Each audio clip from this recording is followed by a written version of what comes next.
Les bâtons et les pierres peuvent me briser les os. Les mots ne me feront jamais de mal, dit une comptine pour enfants.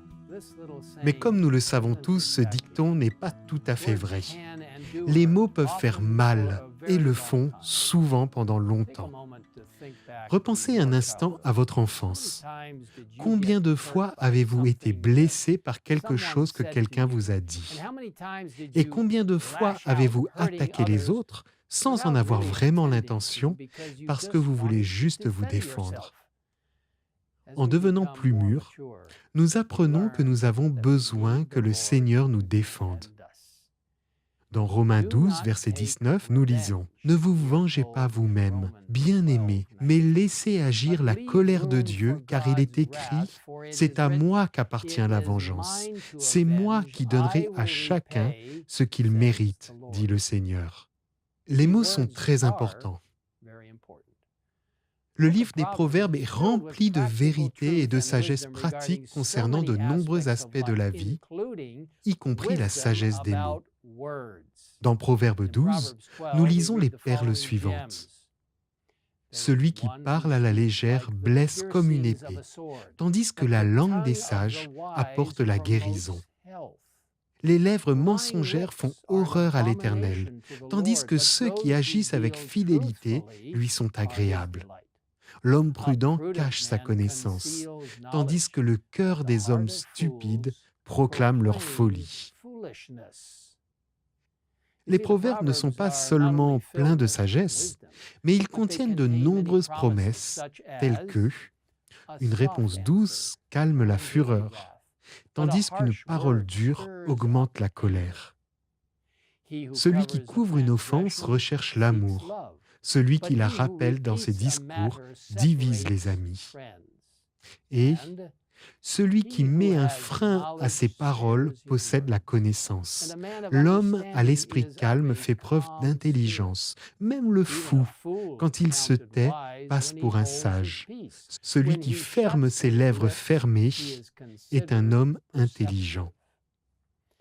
Tout au long de la Bible, la sagesse et la compassion vont de pair.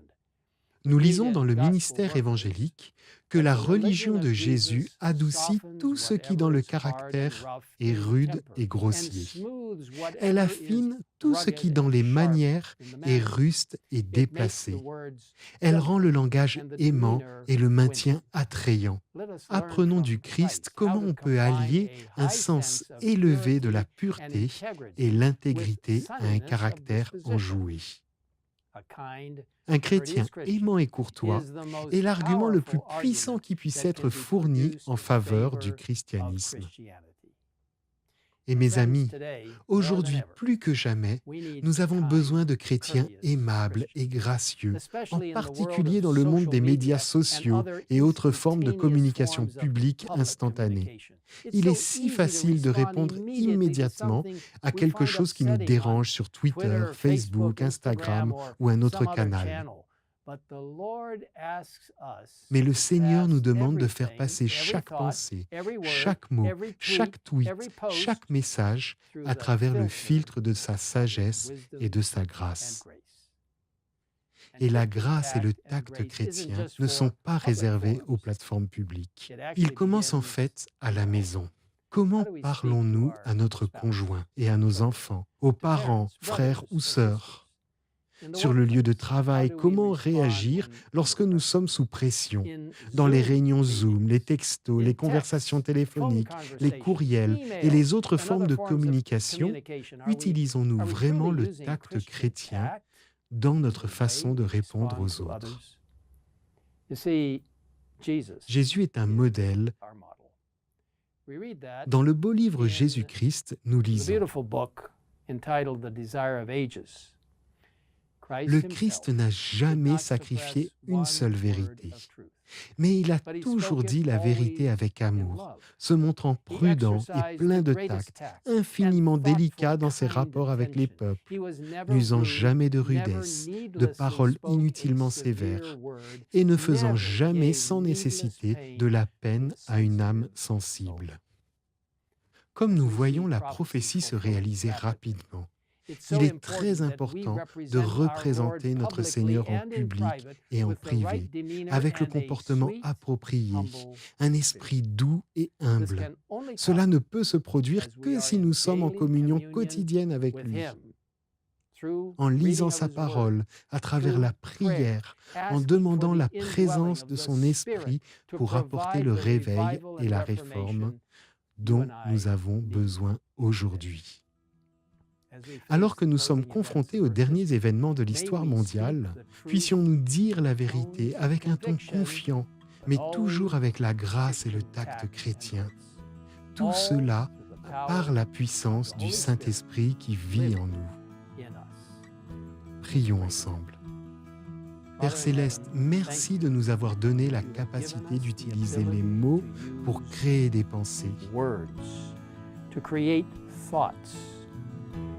Mais Seigneur, nous savons que la langue est une chose très difficile à contrôler. Et nous aimerions donc confier notre esprit, notre bouche, notre langue et nos mots entre tes mains. Donne-nous ton esprit. Donne-nous ton chemin. Aide-nous à être remplis de bonté et de tact. Nous savons que cela n'est possible que lorsque nous sommes en relation avec toi et lorsque le Saint-Esprit prend le contrôle de notre comportement, afin que le Seigneur prenne le contrôle de notre personne et nous utilise de manière puissante.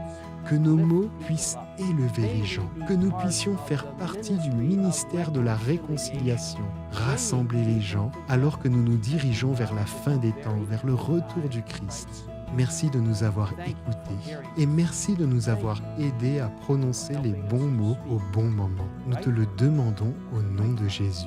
Amen.